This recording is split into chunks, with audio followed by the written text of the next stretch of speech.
Assalamualaikum warahmatullahi wabarakatuh. Perkenalkan, kami di sini dari kelompok 5 ingin menjelaskan bagaimana cara kerja dari axial piston pump. Di sini kami sebelumnya akan memperkenalkan diri. Di sini saya bernama Nanda Gita Putra sebagai group leader. Dan saya Kamarudin sebagai mekanik. Dan saya Denis Warja Krisna sebagai mekanik. Saya Jenny Revalia sebagai partbook. Saya Gita Chandroskita sebagai toolsman. Baik, di sini saya akan memasang piston pump atau merakit piston pump. Di sini ada cradle dan di sini ada source split dan saya akan memasangnya di cradle. Cara memasang ini harus pas. Di sini ada lubangnya dan harus sejajar dengan ini. Nah, dan cradle ini fungsinya tempat dudukan pump dan source fungsinya untuk dudukan piston. Di sini saya akan melanjutkan pemasangan. Nah, ini saya memegang alat yang bernama silinder. Dan di sini terdapat 3 pin. Nah itu saya memegang alat yang bernama retainer bushing. Cara pemasangannya seperti ini. Lalu setelah itu di sini terdapat piston. Nah, yang bergerak ini namanya piston shoe. Lalu setelah itu untuk menata pistonnya ada kedudukannya yang bernama retainer shoe. Nah, cara pemasangannya seperti ini.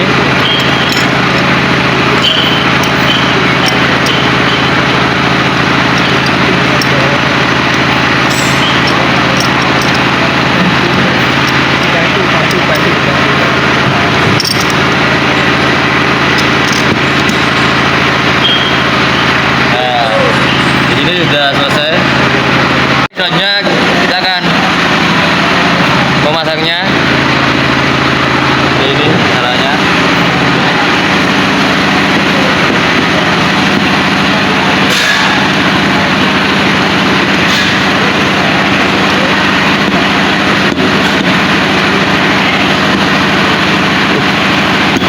Oke, selanjutnya di sini saya akan menjelaskan fungsinya. Dan bagian bawah sini terdapat piston shoe. Nah, piston shoe ini adalah dudukan dari piston. Nah, setelah itu ada container shoe. Container shoe itu berfungsi untuk penguncian piston. Nah, setelah itu ada piston tersendiri berfungsi untuk memompa oli ke atas. Nah, setelah itu lanjut ke atas ada silinder. Nah, di silinder ini berfungsi untuk tempat dari piston tersebut. Selanjutnya ada pin. Tempat pin berada pada cradle dan fungsinya sebagai tempat masuknya oli dan masuknya lewat lubang di sini. Kemudian ada slider. Fungsi slider yaitu untuk sebagai penyambung antara swash plate dan servo piston, dan cara menyatukannya kita harus memilih antara ratanya dan tidak boleh yang tidak rata. Kemudian di sini tersambung pada valve dan ada spring. Spring ini akan mendorong atau memberi tekanan dan swash plate dapat semiring, Mas. Kemudian untuk cara menggerakkannya, spring ini akan ditekan dan swash plate akan membentuk sudut. Melanjutkan penjelasan yang tadi. Di sini terdapat head cover. Di sini terdapat discharge-nya, bagian discharge olinya keluar. Terus di sini terdapat bagian oli masuk yang namanya suction. Di bagian di sini juga terdapat komponen yang namanya valve plate. Di dalam valve plate ini terdapat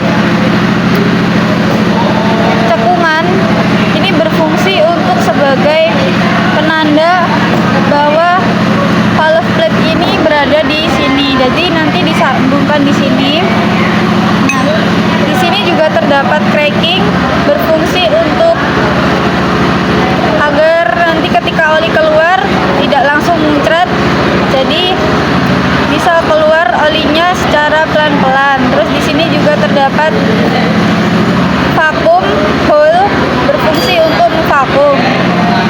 Ini sebagai patokan untuk memasang di bagian sini.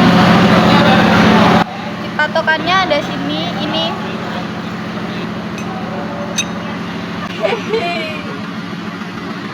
Baik, ini saya akan melakukan penjelasan dari langkah kerja atau cara kerja daripada aksial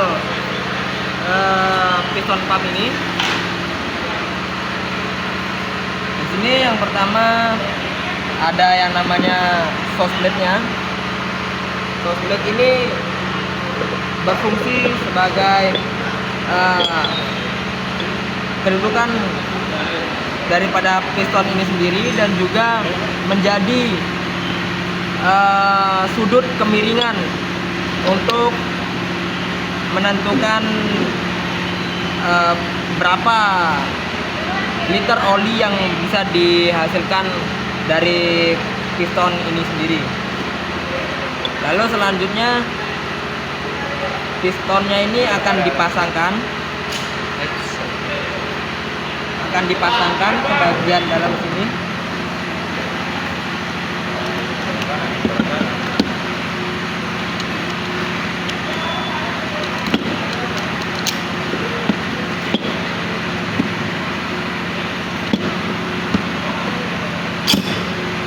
Nah, seperti ini.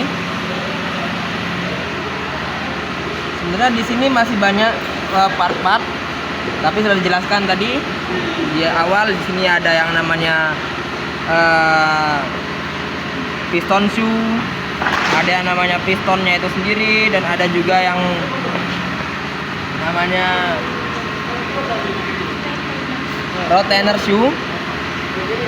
Dan juga di sini ada cylinder barrelnya sebagai tempat atau tempat pemakuman daripada oli yang akan dikeluarkan sebagai discharge.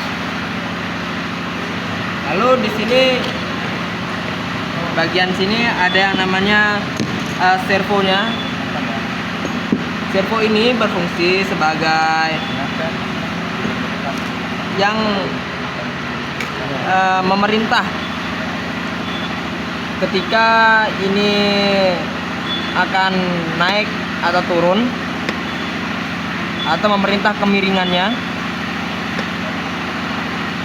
Cara pemasangannya itu tadi sudah jelaskan, yaitu seperti ini ya, seperti ini. Dan ini akan dihubungkan ke valve yang berada di housing. Nah, cara kerjanya dari servo piston ini ialah ketika spring ini ditekan akan mengakibatkan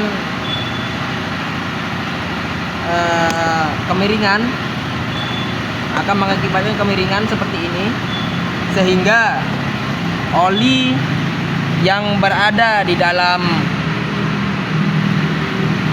piston itu lebih banyak menampung, sehingga piston ini berputar dapat lebih banyak mengeluarkan oli. Dan begitu juga sebaliknya, ketika ingin meminimumkan aliran olinya, servo piston ini akan diberi tekanan dari arah yang berlawanan, sehingga sudut kemiringannya daripada hose plate ini menjadi rendah. Lalu bagaimana cara kerja daripada piston pump? Yaitu cara kerjanya pada bagian hose plate ini, pada bagian hose plate-nya ada yang namanya piston. Piston ini bekerja dengan cara naik dan turun seperti ini. Ketika dia turun bagian sini itu akan melakukan langkah hisap, dan ketika bagian sini sudah turun, dia akan menaik lagi karena ada sudut kemiringan daripada exhaust plate, sehingga dia naik kembali dan akan melakukan yang namanya discharge. Selanjutnya pada bagian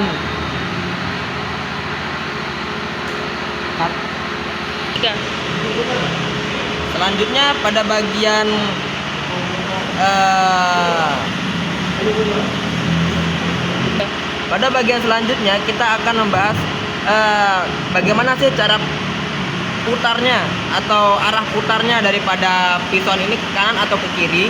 Itu bisa kita lihat di bagian yang pertama daripada shock manual.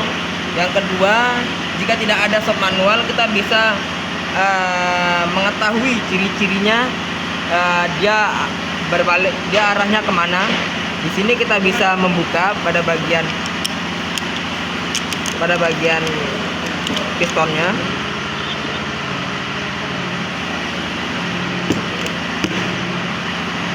Di sini terdapat ada lubang. Lubang ini berfungsi sebagai tempat balance pressure atau memberi tekanan pada bagian exhaust plate, dikarenakan pada bagian piston di situ pada saat exhaust plate ini miring atau seperti ini dan piston ini bekerja, piston ini akan memberikan tekanan ketika dia naik. Artinya di sini ada tekanan, lalu akan menggerus bagian daripada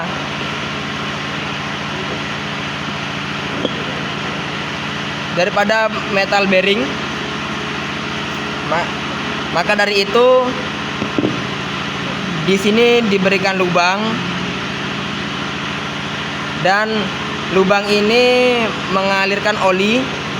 Olinya itu dari bagian discharge, sebenarnya dari bagian sini, lalu diberikan pin, dan nanti akan menuju ke bagian sini.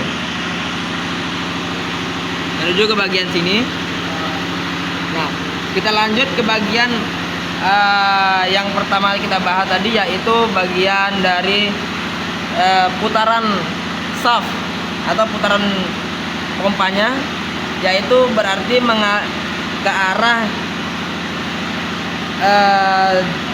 arah jarum jam, ya, searah jarum jam seperti ini, karena bagian exhaust plate-nya itu seperti ini, sehingga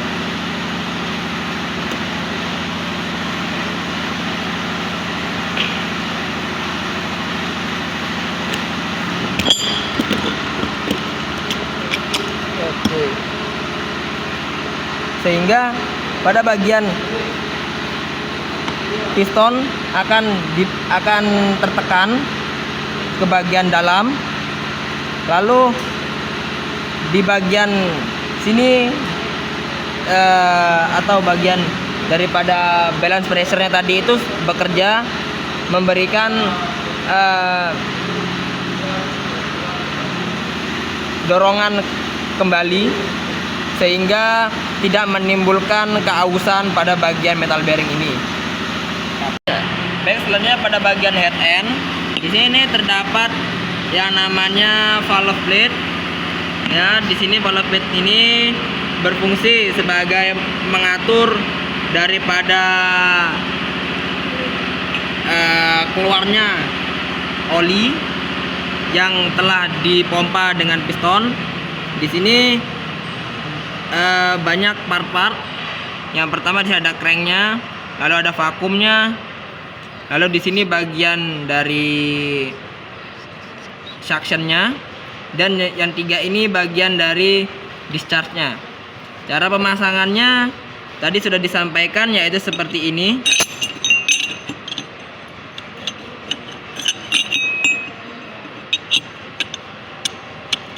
Seperti ini, supaya tidak jatuh-jatuh dan juga tidak terbalik cara pemasangannya, atau biasanya seperti ini. Dan di baliknya sini, di sini terlihat lubang daripada suction, dan juga di sini pada bagian discharge tidak terlihat, karena pada bagian discharge ini dia langsung mengarah ke bagian outnya.